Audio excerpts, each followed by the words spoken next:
Shalom, selamat pagi. Jemaat Tuhan terus mengalami kasih dan pemeliharaannya. Berjumpa lagi dalam program Renungan Harian Toraya, edisi Rabu 27 Maret 2024.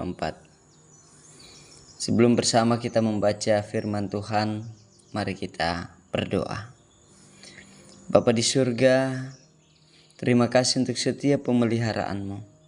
Terima kasih untuk setiap kasih sayang-Mu. Dan saat ini kami rindu mendengarkan firman-Mu. Biarlah firman-Mu meneguhkan kami untuk terus bertumbuh dalam iman, dalam kebenaran Tuhan. Di dalam Kristus kami berdoa. Amin. Yeremia 33 ayat 10 sampai ayatnya yang ke-16. Beginilah firman Tuhan.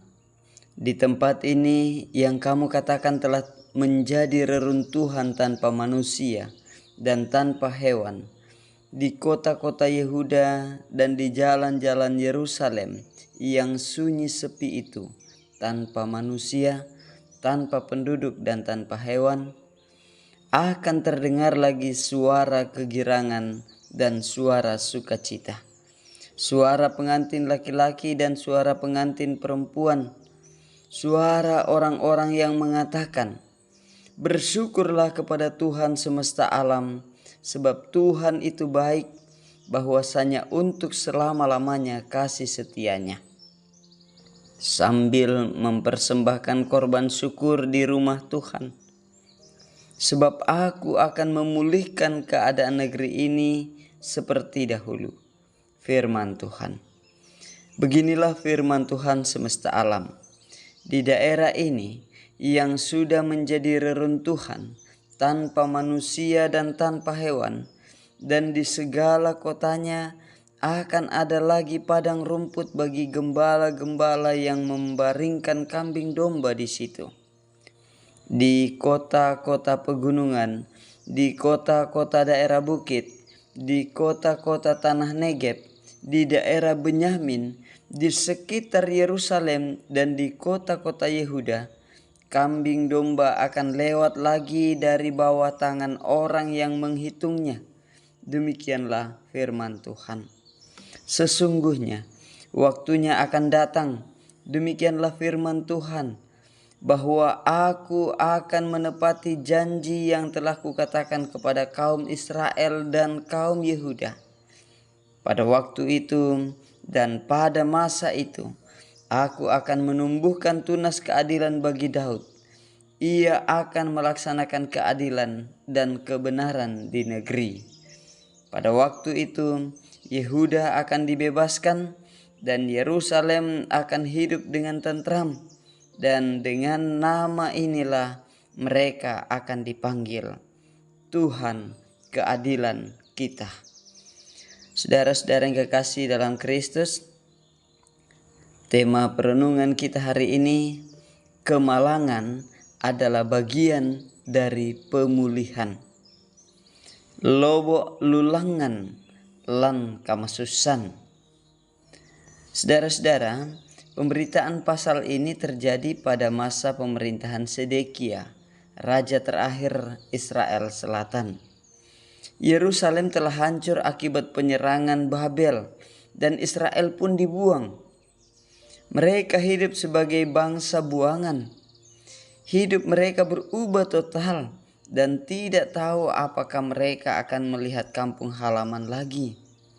Pertanyaan wajar yang muncul di benak mereka adalah, di mana Allah? Mengapa ini bisa terjadi? Adakah Allah bersama kita? Akankah Allah membawa kita pulang? Masih berlakukah janji Allah? Saudara-saudara, di tengah pekatnya kegamangan itu, Yeremia memberitakan penglihatannya. Sesungguhnya waktu akan datang, demikian firman Tuhan, bahwa aku akan menepati janji indah yang telah kukatakan kepada kaum Israel dan kaum Yehuda. Yehuda akan diselamatkan, dan Yerusalem akan hidup tentram. Lalu bagaimana semestinya pemberitaan tersebut dipahami? Sementara kita membaca pada ayat yang ke-10 sampai ayat yang ke-13 terjadi hal yang sebaliknya. Baru saja Israel diporak-porandakan, namun Yeremia langsung memberitakan pemulihan, keadilan dan kebenaran, serta kehidupan baru di tanah terjanji. Saudara-saudara, ayat 16b menegaskan bahwa Tuhan keadilan kita. Artinya, Yeremia menyatakan bahwa Allah meyakinkan kita akan pastinya pemulihan. Dalam hal ini, saudara-saudara yang kekasih, memberikan sebuah pengharapan. Rakesh Junjunwala, seorang yang hidup tahun 1960 sampai 2022, mengatakan bahwa pertumbuhan berasal dari kekacauan, bukan dari kenyamanan. Artinya apa? Bahwa kemalangan seperti yang dialami oleh orang Israel semestinya dipahami sebagai cara Allah untuk menumbuhkan iman. Jadi iman mereka dibangun di sana. Tidak hanya itu, Ia tidak membiarkan Israel terlantar dalam kemalangan. Allah terus menopang mereka.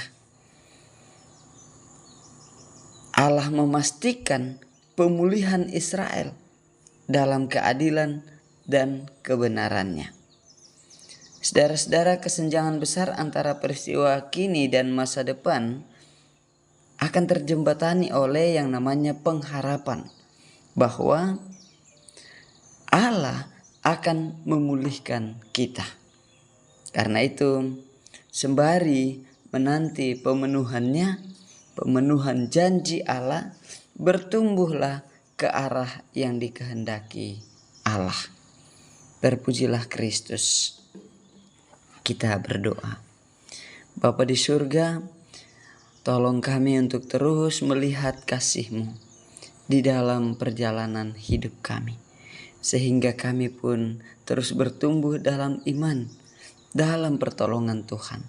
Kami mengalami setiap peristiwa dalam kasih dan anugerah-Mu di dalam Kristus. Amin. Selamat berkarya, Tuhan memberkati.